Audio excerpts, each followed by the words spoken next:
pindahkan duitmu sekarang sebelum ditindak. Kalau gitu gue pengen ngebahas tentang dua hal lagi deh. Ya. Yang nomor satu itu mengenai Ya. soalnya belakangan ini banyak Ya. yang heboh gitu kan. Gua ini orang yang bisa dibilang kalau invest trading tuh bau.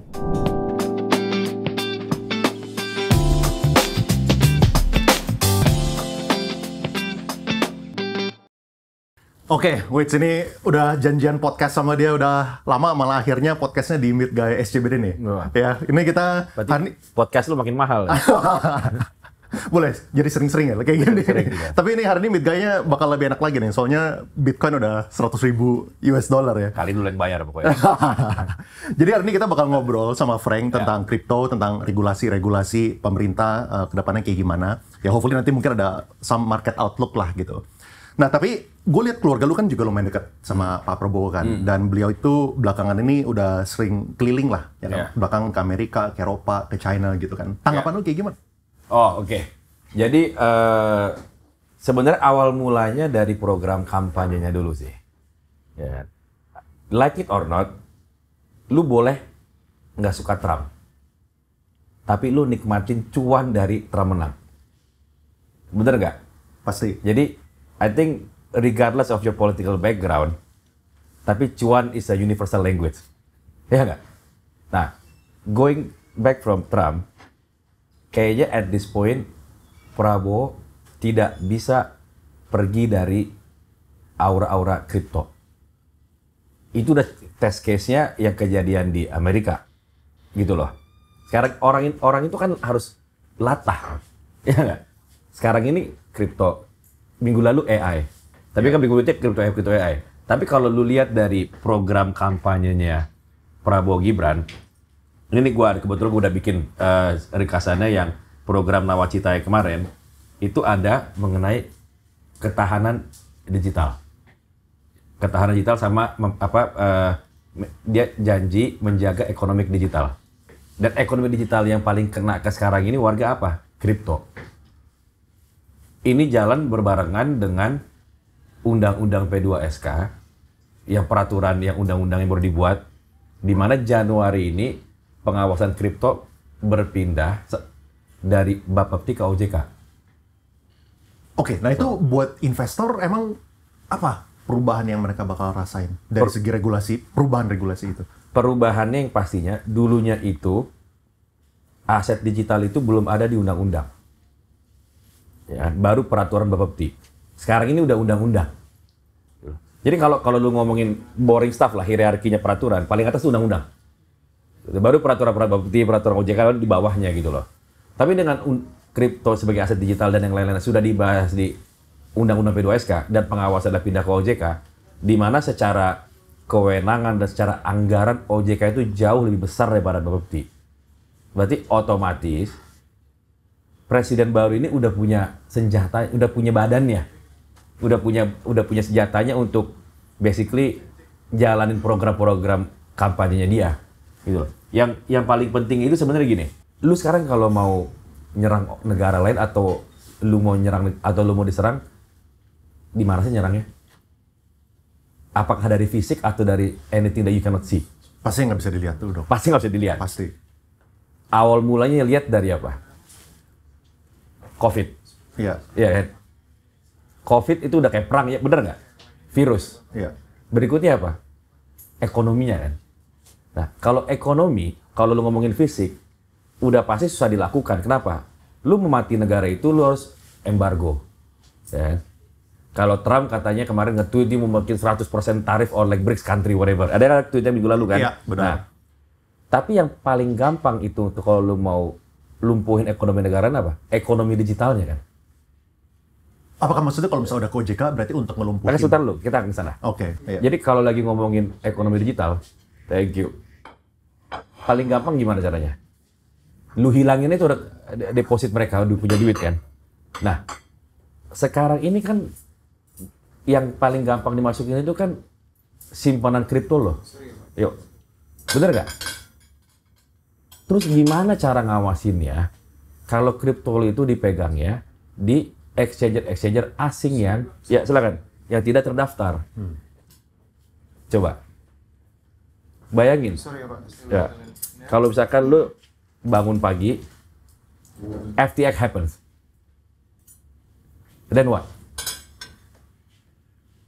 Lu kena FTX nggak? Gua tahu temen lu banyak yang kena. Iya. Karena temen gue juga, gitu loh. Tapi bayangin nggak, kalau yang kayak FTX itu bisa kejadian. Lu tahu nggak susahnya orang ambil duit dari FTX? Lu tinggal di Thailand. Lu harus ngambil duit di US. Ya kan? Lu harus nunjuk lawyer. Harus gugat ke SEC segala macam, daftar target segala macam. Itu kan FTX itu adalah contoh kasus gimana susahnya nge-recover aset lo yang di negara anta berantah. Sedangkan sekarang ini waktu lu cuan sih enak-enak aja. Ya memang duitnya ada, begitu di withdraw gimana? Itulah kenapa di Indonesia ini sekarang itu ada yang namanya Bursa Kripto Nusantara atau CFX. Dia tuh kayak bursanya. Dan setahu saya peluang itu salah satu yang udah terdaftar. Iya. Jadi kenapa perlu adanya sedikit peran negara di situ? Orang gini ya, orang kripto itu tuh agak mirip-mirip kayak woke generation yang di US yang Trump benci banget. Ya kan? Pokoknya iya, apa sih kripto itu apa sih? No government intervention kan? Iya, benar. Bener nggak? Benar. Begitu kalau udah kejadian ke FTX, larinya kemana? Government. Government. That's the answer. Ya. Jadi it doesn't hurt to be registered. Kalau lu registered, itu jelas datanya segala macam. Dan kalau lu ada apa-apa, minimal Indonesia itu tahu gitu loh. Sekarang kalau lu buka account di exchanger asing, suddenly you wake up website 404, website not found. Terus gimana? Ya bener ya? Iya. Larinya ke siapa? Monggo, Coba, bro. ada pertanyaan nggak dari situ? Mungkin yang pertanyaannya pasti Ya.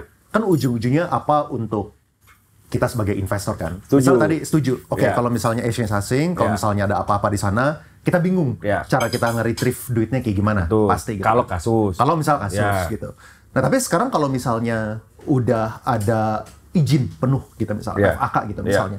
Apakah dari sisi nasabah itu berarti akan lebih aman digital asetnya mereka? Yang namanya aman, nggak ada 100%. Kenapa? FBI dulu dibuat karena apa? Banyak penjahat. Bukan penjahat. Karena dulu ada penjahat yang dia saat ngelewatin lintas negara bagian. Ya kan? Itulah gunanya ada FBI untuk overseas yang namanya polisi-polisi dari federal state-nya gitu loh. Ada federal law-nya lah. Nah, sekarang kita ngomongin hal yang sama. Minimal ada satu kemajuan dari negara bisa berperan aktif mengurangi sama memitigasi gitu loh. Jadi kita tuh jadi regulator tuh nggak boleh reaktif. Harus mencegahan. Peran aktifnya apa? Dua.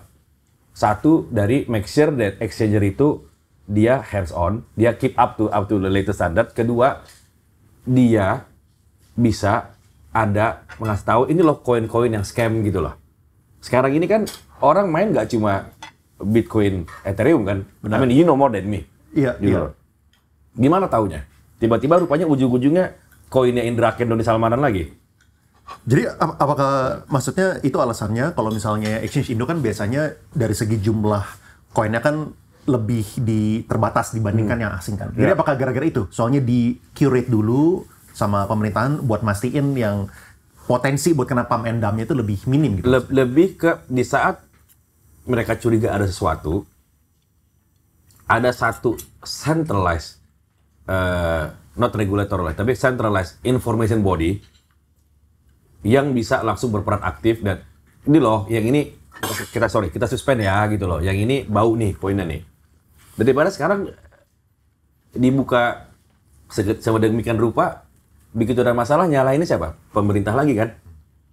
Jadi kita nggak bisa lagi yang namanya kripto no government intervention itu udah nggak bisa.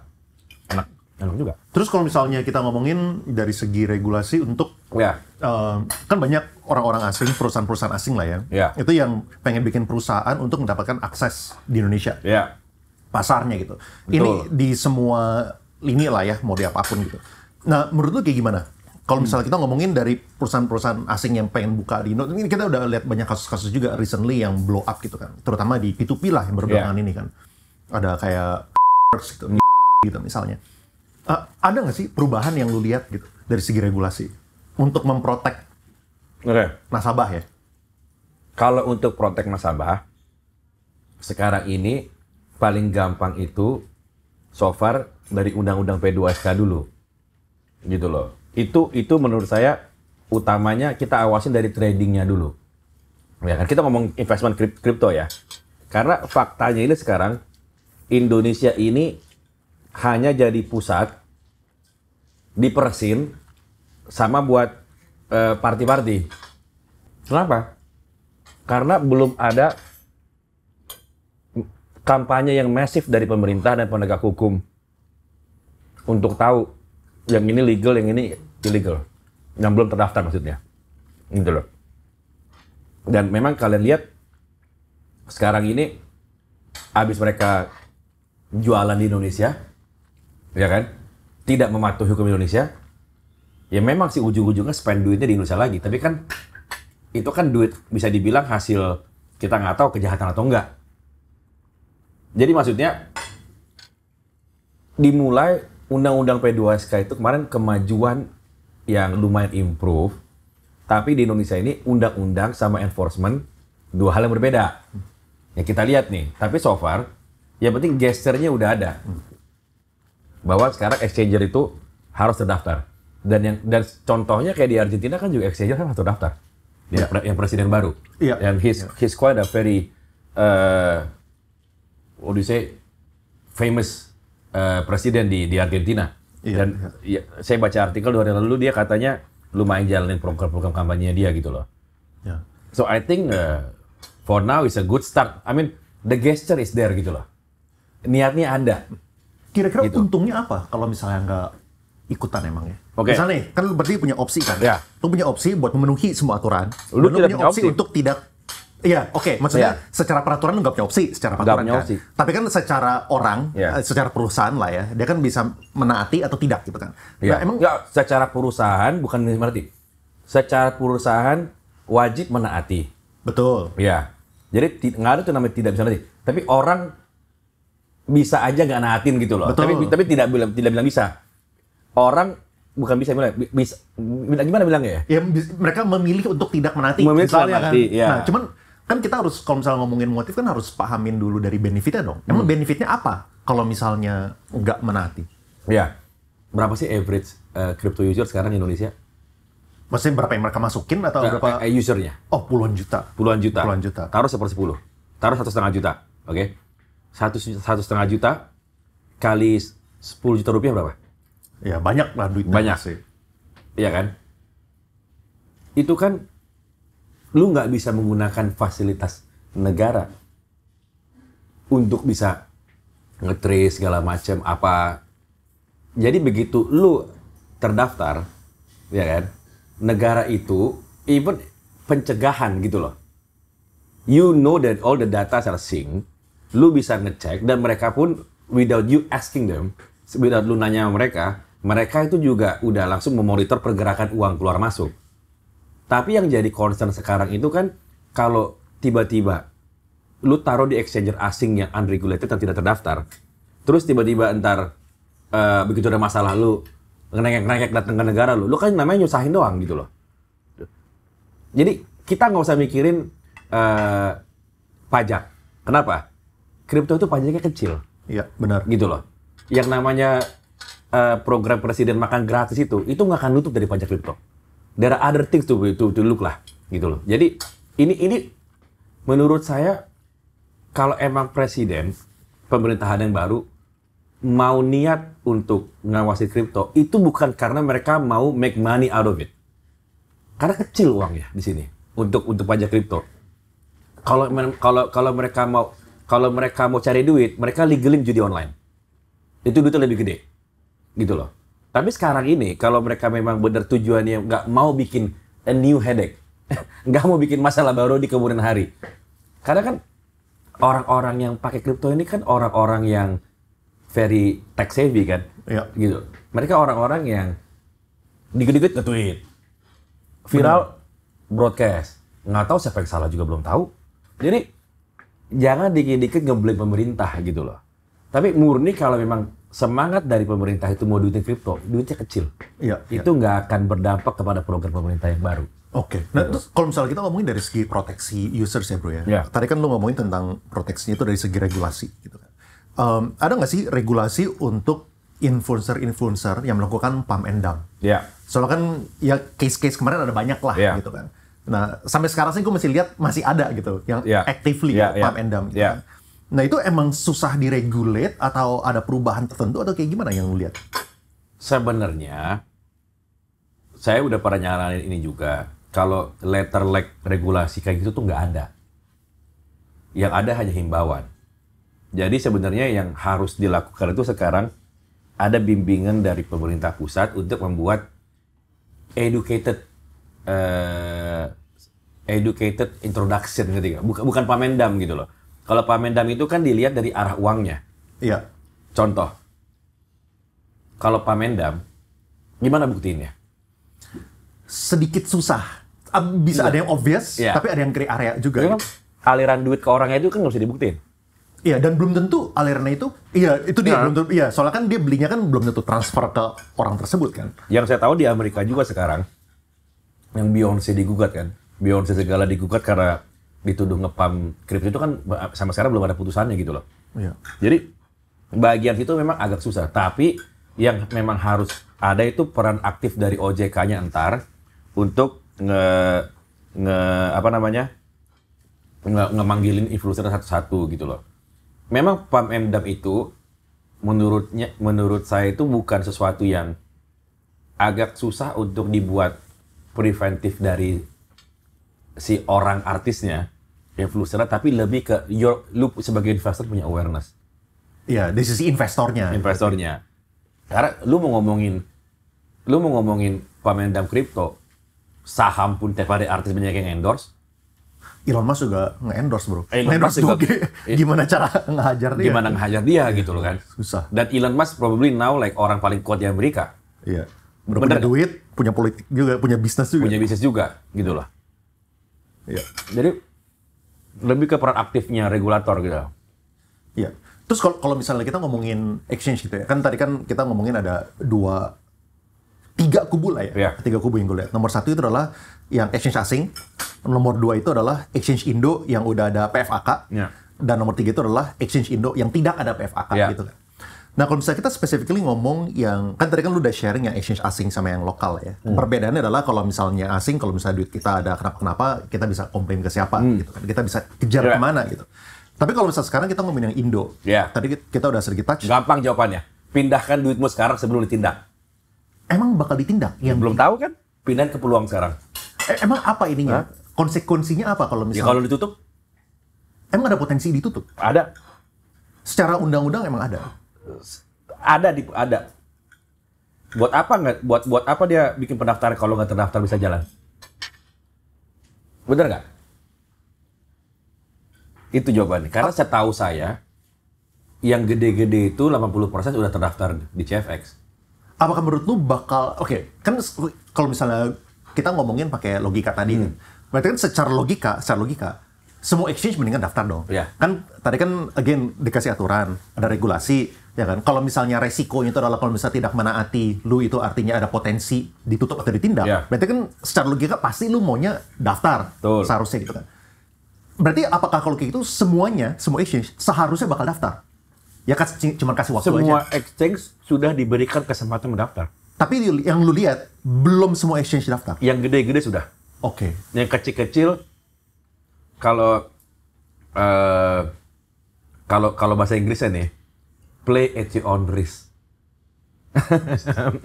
Tanggung resikomu sendiri ntar. Dan kita tahu kan presiden yang baru TNI kan. Jadi kalau Kalau mau menindak lebih gampang.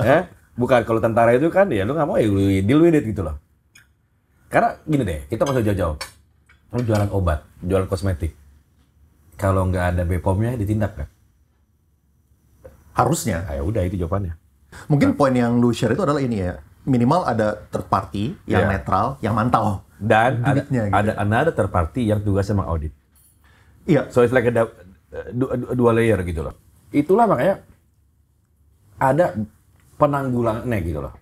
Di mana yang memang third party, regulator yang memang cas gitu loh. Kita lihat Indonesia deh. Setiap ada suatu program pemerintah yang lagi bermasalah atau jalan yang nggak benar, siapa pihak ketiga yang datang 5 tahun terakhir? Opung Luhut. Bener nggak? Take over. Gue beresin. Ini keadaannya, ini solusinya ini. Bener nggak? Di saat menteri nggak bisa beresin, ada seseorang senior yang namanya Opung Luhut ini kan. Gue beresin, gue take over. Ini masalahnya, ini solusinya. Ini keadaan sebenarnya. Gitu loh. Sama. Jadi menurut gue, kalau ada suatu masalah, tempat di mana masalah itu kejadian, when the leader says something about it, you have to take it with a pinch of salt. Ya, karena apa?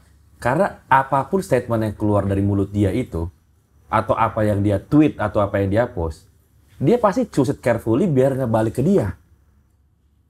Gitu. Itulah gunanya harus ada pihak ketiga yang with no motivation. Ya. Dan kalau dia dibayar dengan uang negara kan harusnya kan melindungi investor dong. Terlepas dari nggak semua yang bayar gaji dia itu investor di industri itu. Datang pihak ketiga ini, oke, ini masalahnya, lagi dikerjain gini lah ya.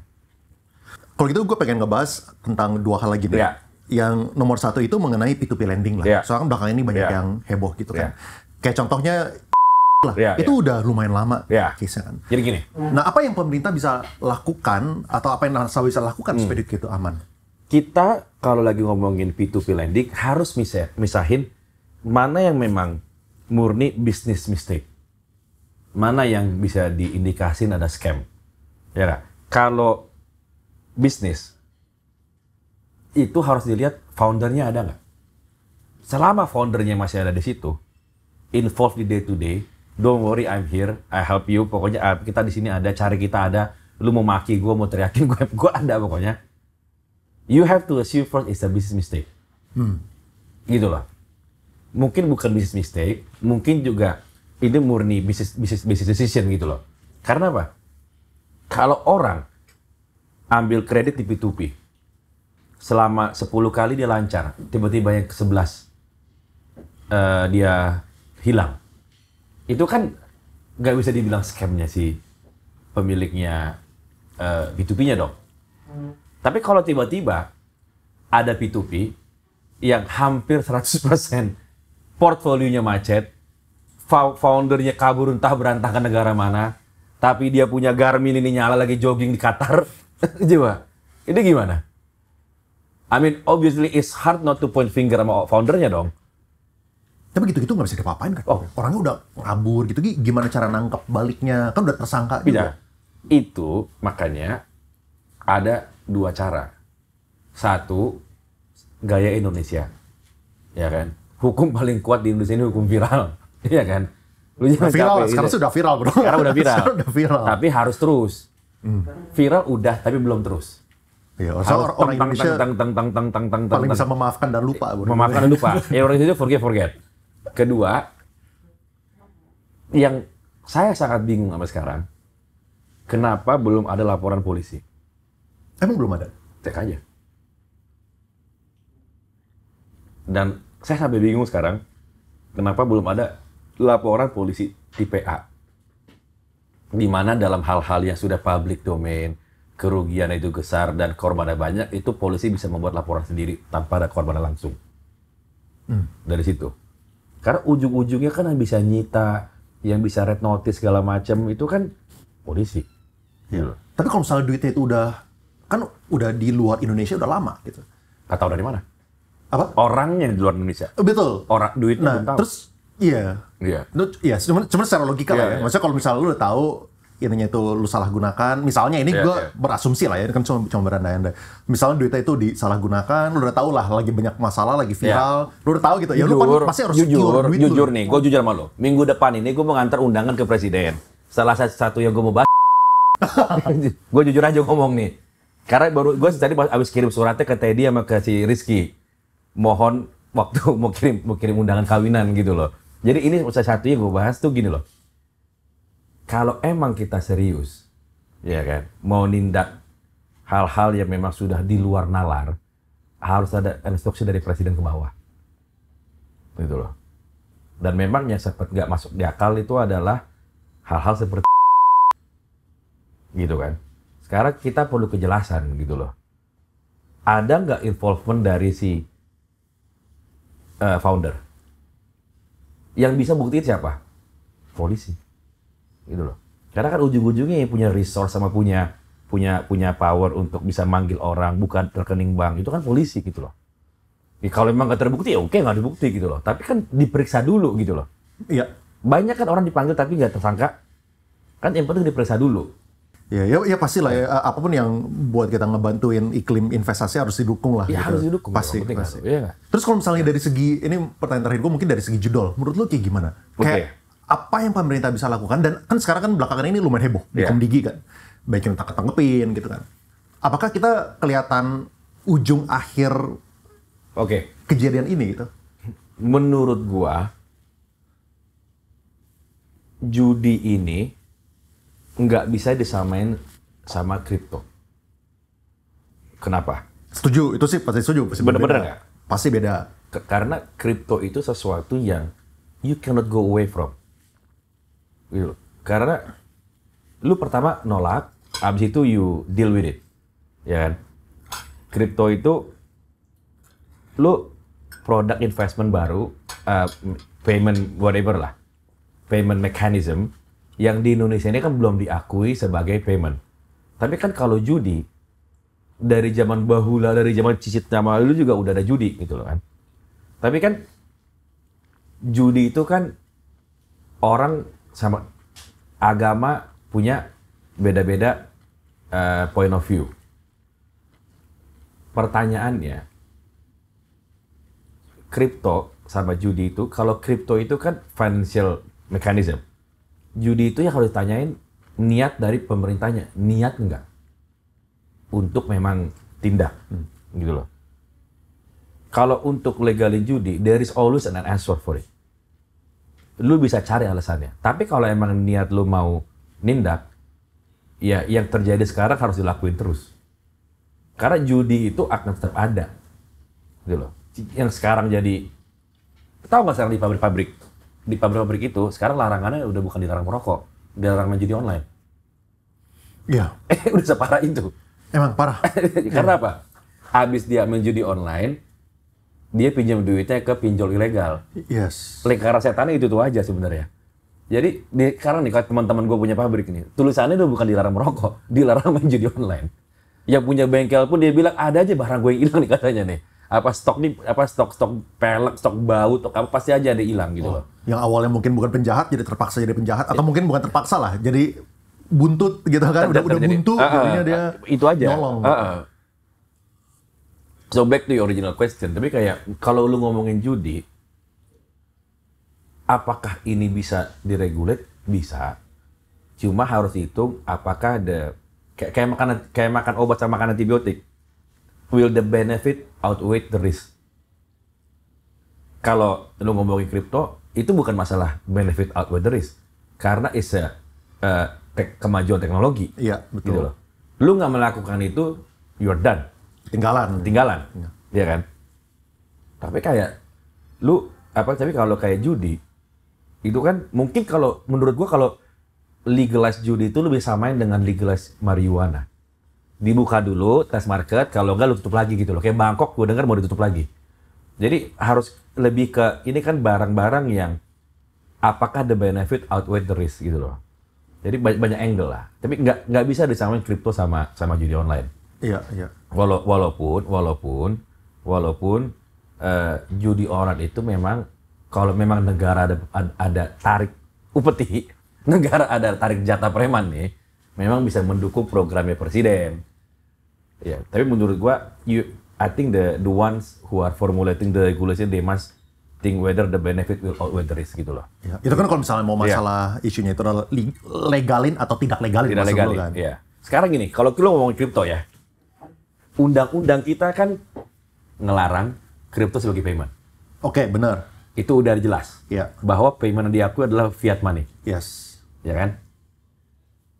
Sekarang, Bank Indonesia juga mengeluarkan statement kripto adalah bukan payment. Tapi kalau lu mau niat nih mikir nih, ya kan? Gua bukan orang finance, tapi gua pun bisa nemuin solusinya. Lu sebagai exchanger nih, nah kalau bisa peluang yang pertama yang bikin nih, lu bikin alat kayak mesin EDC. Jadi lu kalau punya kripto, lu tinggal tap aja kayak gini. Alat ini yang convert ke uang, ya kan? Jadi exchanger punya alat kayak EDC mesin. Entar kriptonya itu ditukar oleh exchanger. Apa bedanya sama lu tuker di aplikasi peluang? Ngerti. Betul kan? Ngerti. Tapi jadi lu kerupiahin dulu, habis itu lu bayar. Rupiahnya yang bayar ke penjualnya. Iya. Oh, apakah negara bisa berperan? Bisa. OJK mengeluarkan POJK. POJK-nya mengatur tata cara mengeluarkan ini. Siapa aja yang boleh ngeluarin ini? Exchanger yang terdaftar di CFX gitu loh. Ntar, siapa yang bisa pakai alat ini? Account kripto, kayak gua malu nih buka account di Peluang, karena Peluang terdaftar di CFX gitu loh. Iya, ngerti. Otomatis, kalau lu bikin alat ini exchanger asing, orang tarik semua duit. Kenapa? Dia pindah kayak udah terdaftar kayak Peluang gitu loh. Oh, win-win jadinya. Win-win Secara situation, ekosistem. iya. Lu mau bikin orang keluar dari exchanger asing, lu harus bikin suatu feature yang exchanger asing nggak bisa lakuin. Apa? Kalau lu pakai exchanger lokal yang terdaftar, lu bisa punya fasilitas mengconvert dengan EDC mesin. Iya. Ya, cuman yang gue appreciate juga sebenarnya pemerintah Indo tuh salah satu yang gue lihat lumayan terbuka lah. Minimal tuh nggak nge-reject kripto. Nggak nge-reject, tapi mungkin belum dirasakan potensi pajaknya karena memang negara tuh terlalu baik tidak mengincar cari pajak dari situ. Dari sana angle-nya gitu loh. Jadi jangan pikir kripto tuh mau dipajakin karena mau nyari pajak dari situ gitu loh. Tapi sebenarnya menurut gua dengan adanya bursa ini mereka lebih pengen berperan kalau daripada ntar jadi masalah gue di kemudian hari jadi PR, mendingan gua sekarang aja deh gua agak ada pencegahan dikit gitu loh. Jadi karena kalau lu bikin nih alat nih bisa nerima payment, kan tadi kan lu harus seamless gitu kan. Apa nggak pindah semua dari exchanger Rusia ke lokal? Ya kalau misalnya itu gue support dah. Kalau misalnya bisa sih. Bener gak? Bener. Soalnya kan sekarang yang terjadi kan kita kan kalau pakai kartu kredit segala macam auto debit kan. Ini kan sama aja, mirip lah. Gue kasih contoh. COVID. Gimana lo bikin orang-orang di kampung itu ambil vaksin? Lu siapin beras sama minyak goreng. Bener gak? Lu datang, lu ambil berasnya, minyak gorengnya, lu suntik vaksin ya, suntik. Bikin di Polres, Polda, Polsek. Ya kan? Lu mau bikin orang pindah dari exchanger asing ke Indonesia, lu bisa ada pada alatnya gitu loh. Otomatis 80% pindah semua ke Indonesia. Kalau gua jujur ya, lu kayak whatever lah, lu sebutin exchanger asing yang kayak FTX. Lu bikin kayak FTX. Gua dari mana gua punya jaminan kalau ini barang aman? Logis gak? How can you prove that it will not be another FTX? Gitu loh. Tapi kalau lu buka di Indonesia, minimal lu tahu alamat rumahnya ada di kantor, ya kan? Anggaran dasar PT-nya ada, namanya ada, komisarisnya ada, pemegang saham ada, busanya ada. Terus clearingnya kan terpisah, kustodiannya terpisah. Iya. Gitu loh. Ya kalau misalnya itu gue sepakat lah. Gue pro exchange Indo lah. Iya, maksud gue abis lu bikin exchange Indo tuh harus ada hilirisasinya, ada continuity-nya gitu loh. Gantian nih bro. Siap. Sekarang gue yang nanya. Ya. Gue ini orang yang bisa dibilang kalau invest trading tuh bau. Kita orangnya nafsuan bro. Begitu lagi di bawah, kita tambah lagi, turun lagi. Begitu di atas, belum max, udah jual. Gitu loh. Jadi gue nggak tahu nih karena beda lah. Mungkin emang hokinya gue nggak di situ. Jadi gue mau nanya lo nih. Gue telat nggak masuk Bitcoin? Oke, sekarang Bitcoin kan 100.000 kan, makanya sedikit nambah enak. Cuman tergantung dari lu punya investment thesis ya. Maksudnya kalau misalnya lu itu kepengennya itu short term, pasti kalau misalnya kita investasi itu ada bahasa kerennya lah ya, itu namanya asymmetric bet. Asymmetric bet itu setiap kali kita mau invest, kita lihat probabilitas buat dia naik itu berapa persen sih? Lalu kalau misalnya dia naik, bisa naiknya sampai berapa persen? Nah, lalu sebaliknya, resikonya gimana? Chance buat dia turun berapa persen? Dan kalau misalnya dia sampai turun, maksimal berapa persen? Itu namanya asymmetric bet. Jadi kita tuh harus nyari yang chance buat naiknya itu tinggi, dan potensi itu besar, dan chance buat turunnya itu kecil, dan kalau misalnya turun pun, resikonya nggak gede-gede amat. Ini kan Bitcoin kan emang segampang itu nebak ibu sampai selesai. Nah, makanya gampang atau enggak itu tuh tergantung. Ada momen-momen di mana itu sangat gampang kita prediksi. Ada momen-momennya. Contohnya kayak misalnya kayak di awal tahun kemarin lah, kayak waktu bunga bank itu tinggi. Habis itu ETF itu bakal di-approve. Itu kan hal yang kita tuh ada beberapa green light yang kita bisa lihat dicentang gitu loh. Ini kalau misalnya kejadian, chance buatnya itu sangat tinggi gitu. Berarti, nah, itu kita bisa prediksi. Kalau sekarang ke Bitcoin 100.000 apa? Tickernya? Makanya kalau misalnya sekarang kan Trump baru naik, Trump baru menang. Kalau misalnya kita ngomongin long term, kita tuh bahkan gak usah bikin gituan. Kalau misalnya kita ngomongin long term ya, misalnya long term tuh we're talking about 5 years, 10 years, lu DCA aja terus. Lu beli 100.000 juga nggak apa-apa, masukin aja terus gitu misalnya. Nah, cuman kalau misalnya lu ini viewpoint adalah short term, gue pengennya 6 bulan atau dalam waktu 2 tahun gue harus cuan gitu. Soalnya lu pengen pakai duitnya itu buat anak lu sekolah gitu. Nah, mungkin itu yang jangan.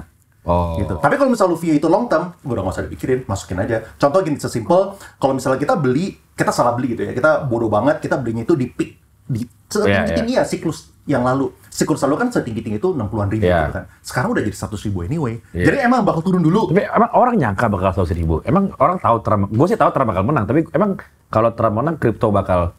Nah, kalau misalnya Trump menang itu kripto bakal pump, itu pasti bro, itu pasti. Maksudnya kemarin itu buat orang-orang yang mengikuti kripto dan dunia finance, itu kita udah tahu kan ada dua, ada Kamala sama ada Trump gitu kan. Trump itu kan posisinya itu sangat-sangat pro kripto. Nah, ini juga menarik bro, itu menurut gue menarik banget soalnya itu pertama kalinya kripto itu digunakan sebagai alat oleh presiden untuk memenangkan sebuah kampanye. Soalnya Trump sama Kamala itu kan selisihnya tipis banget. Dulu tuh kita ngomongin votingnya, itu tuh kira-kira kayak 51-49. Rupanya menangnya jauh. 52-48. Kan sedikit semua kan. Nah, sedangkan pengguna kripto kan besar banget. Jadi itu kan alat yang sangat mudah bro. Kalau misalnya dua-duanya itu bilang nggak pro, ya udah nggak ada yang dapat orang ini. Yang aneh, kenapa pemilu satu negara berdampaknya ke kripto satu dunia? Soalnya duit yang paling gede di US bro. Kripto. Duit yang paling gede di US pertama dimanapun, capital market lah. Duit kan itu kan GDP terbesar kan. Salah satu terbesar lah. Nomor 1 di situ. Terus nomor 2, begitu US ini menunjukkan sebuah positivity towards crypto, ya pasti ngikut bro.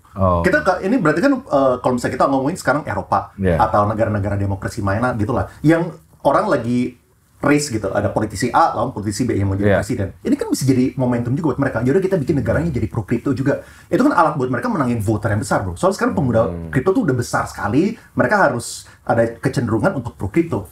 Orang yang nggak pro pun, mungkin Trump secara awal dulu itu dia tuh ngelihat kripto tuh sebagai scam dulunya dulunya. Tapi dia harus sekarang terbuka terhadap kripto gara-gara kalau misal tanpa itu mungkin dia nggak menang gitu.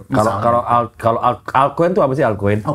Kalau misal altcoin itu alternatif coin gitu. Iya, altcoin itu gampangnya semua kripto di luar dari Bitcoin. Sesimpel itulah gitu. Cuman Ethereum masuk gue. Ethereum termasuk. Jadi kita lihat ada beberapa yang gede-gede yang paling teman-teman sering dengar pasti Solana, Ethereum. Terus ada yang lebih kecil-kecil lagi gitu, misalnya kayak AAV, Render. Mungkin yang teman-teman juga tahu kayak Manta gitu. Semuanya itu altcoin. Dan altcoin pun juga punya banyak kategorinya. Ada yang namanya meme coin, ada yang punya utility, kayak AAV itu punya utility gitu. Kalau misalnya meme coin itu nggak ada utility. Lu invest nggak altcoin? Kalau misalnya gua altcoin itu ada, cuman gue mungkin relatif konservatif ya. Jadi lu prefer kayak stocks. But if you have the money, you have spare money to invest. Saya sekarang $100,000. Mendingan invest US stocks atau altcoins? Nah,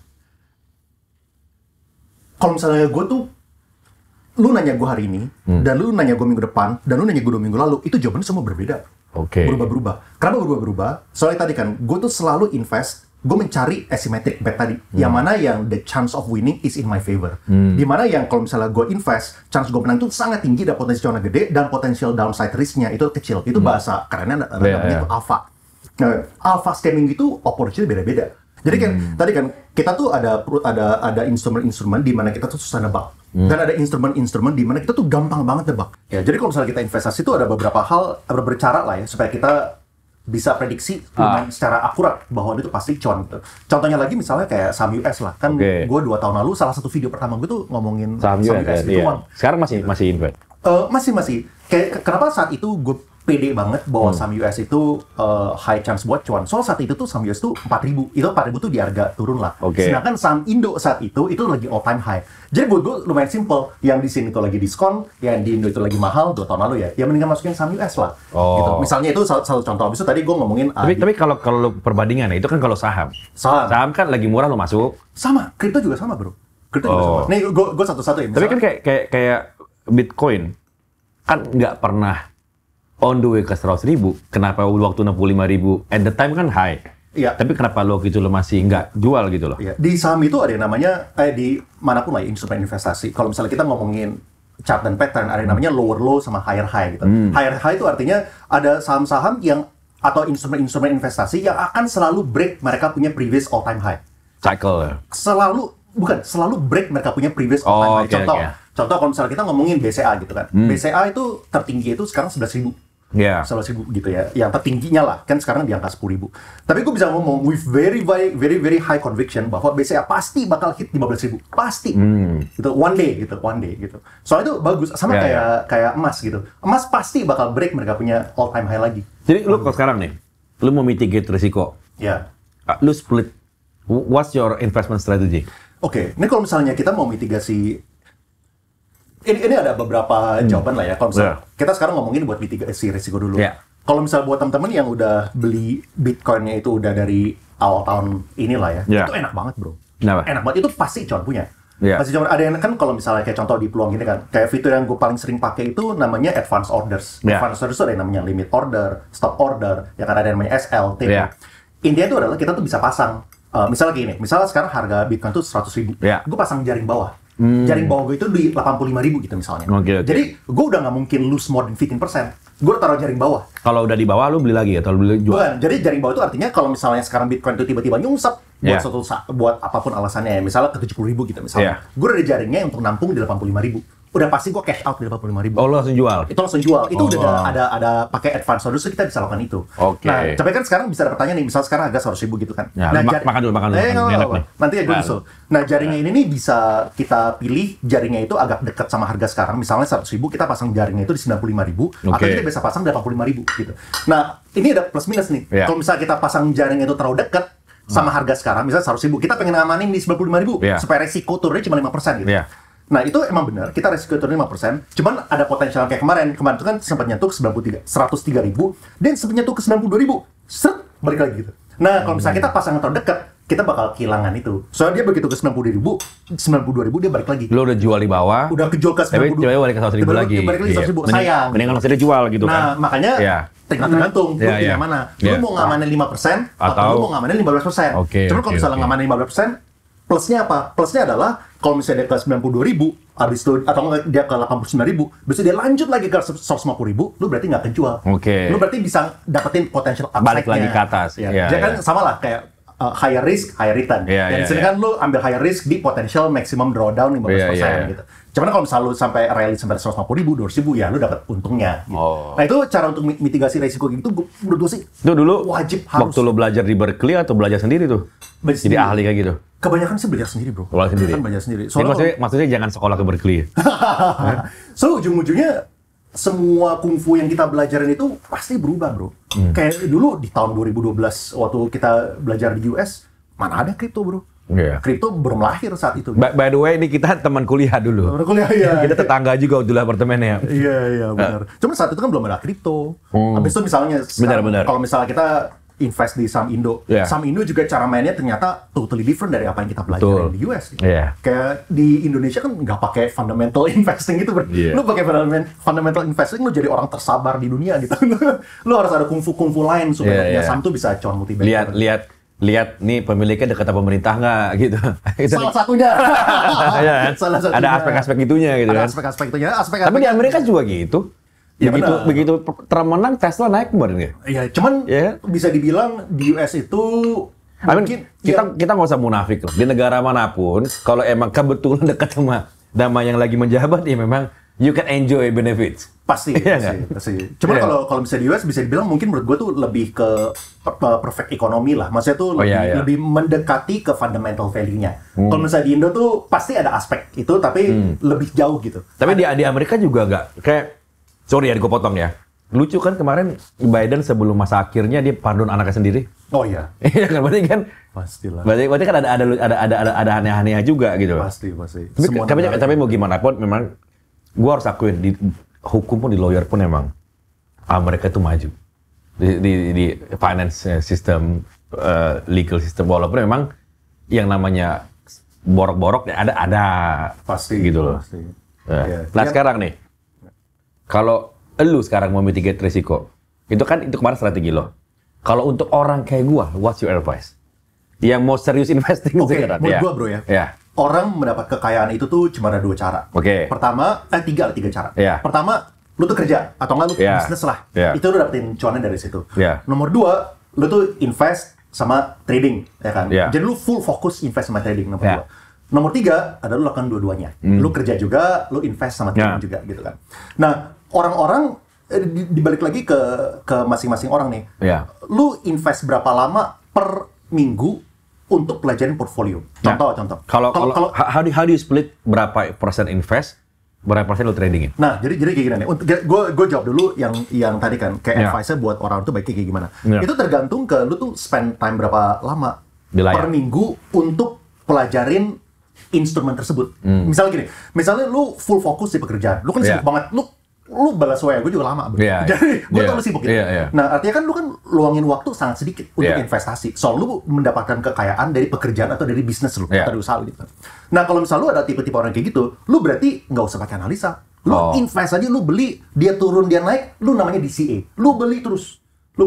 Dan lu carinya yang teraman. Misalnya kalau misalnya kripto, kita yang ngomong teraman itu pasti Bitcoin. Kalau mungkin 2 yang bisa di-consider itu adalah Ethereum atau Solana gitu. Tapi sisanya jangan, bro. Jangan, misalnya kayak AAV lah, Ondo lah, itu jangan gitu. Kalau misalnya saham US, lu invest aja di indeks. Indeks tuh misalnya kayak S&P 500 atau nggak QQQ. S&P 500 itu artinya 500 besar lah. Kalau QQQ itu perusahaan yang lebih ketek. Lu invest, lu nggak usah milih-milih saham. Nah, lu kalau misalnya emang mendapatkan kekayaannya itu dari pekerjaan, lu investnya kayak gituan. Dan you invest, lu nggak usah even hitung-hitung, ini murah, ini mahal, beli aja terus. Sampai lu 10 tahun, 20 tahun, itu pasti untung punya gitu. Nah, kecuali kalau misalnya lu meluangkan waktu untuk pelajarin, nah itu baru tuh, lu balik ke saham yang aneh-aneh atau yang lain. Misalkan dari cang uang gue nih sekarang tabungan, menurut lu yang cocok berapa persen trading, berapa persen invest? Kalau misalnya itu udah beda-beda. Beda-beda. Jadi kalau orang yang jarang lihat layar kayak gue, mendingan invest, bro. 100% invest. 0% trading. Kalau misalnya orang yang nggak fokus di investasi, 0% tradingnya jangan. Soalnya lebih sering kita tektok gitu, malah lebih sering nyungsep dibandingin kita cuan. Itulah gua. Jadi kalau tapi nggak apa-apa, bro. Kita ada kan. Tapi jadi kayak gitu sih. Jadi kalau misalnya lo nggak fokus ya jangan trading. Jangan trading. Bahkan kayak orang yang fokus pun untuk yang bisa benar-benar cuan dari trading itu minoritas lah. Nah, pertanyaan gini. Kenapa udah ada, ini kita keluar sedikit ya. Kenapa orang tuh, you as a investor, kok masih bisa sih kayak tergiur kayak orang-orang main kayak apa segala macam robot trading, padahal jelas-jelas dari investment produk yang ini aja lu udah bisa enough, nggak usah ngomongin kaya, itu enough. Sayang bro, sayang banget. Sayang banget menurut gue gara-gara ini sih, kan kebanyakan orang juga financial literacy-nya itu Oke, menurut gue kalau misalnya kita ngomongin fraud ya, itu ada 2 hal. Ada yang pertama, yang sangat obvious tapi memberikan return yang too good to be true, gitu misalnya. Jadi kita kalau misalnya orang ngerti, kita langsung tahu lah, oh ini pasti fraud punya, gitu kan. Nggak make sense lah. Atau consistent return gitu loh, nggak pernah ada ruginya gitu. Iya, ya itu kan aneh gitu kan. Tapi ada juga yang sebenarnya tuh lumayan susah untuk didetect, bro. Kayak misal apa namanya? Udah kok jadi ini. Yang kemarin yang punya gedung di Tamrin juga, misalnya. Itu menurut gue sedikit lebih susah untuk Kalau dari gue gampang ngedeteknya. Bunganya di atas bunga bank. Tapi kan nggak semua orang. Tapi nggak gitu, bro. Misalnya nih ya, lu ngomongin di atas bunga bank. Misal berapa persen? 8% misalnya? Iya, 9% misalnya. Ini tuh bukan yang, makanya tadi kan, kalau misalnya ini kita ngomongin 15%, pasti untung. Itu gampang, bro. Kalau misalnya bunga bank 5%, gitu pas tengah gitu kan. Bunga bank kan misalnya berapa? 6 misalnya kayak BCA 4, 5. Sekarang ada orang yang ngasih 7, 8. Benar, mereka kayak gitu. Tapi Indonesia saat ini, bro, ada bank-bank digital itu ngasih segitu juga. Iya benar. 7% Gue juga, buka kok. 8% juga gitu. Bahkan mendekati 9%, 8,75 gitu. Jadi buat orang tuh susah ngebedain, bro. Maksudnya gue juga susah ngebedain gitu. Ya emang ada beberapa yang justru orang yang jago. Tapi dulu kan belum ada bank digital 8%. Iya benar. Cuman kayak apalah, misalnya kita ngomongin RDPT gitu. Iya, RDPT juga iya. ngasih 7,5%. Iya. Jadi susah, bro. Ada beberapa yang susah, tapi ada beberapa yang obvious. Iya. Ya, cuman makanya menurut gue ya, kayak gue sebagai orang yang bisa mungkin tergolong above average dari segi fokus ke investasi pun, gue punya pilihan investasi sedikit, bro. Misalnya kayak di kripto, gue nggak pegang lebih dari 3 kripto. Di saham US, gue nggak pegang lebih dari 3. Tapi kalau misalkan gue lagi rakus nih kan, lagi pengen cepat-cepat main yang naik gitu, ya kan bisa main options juga.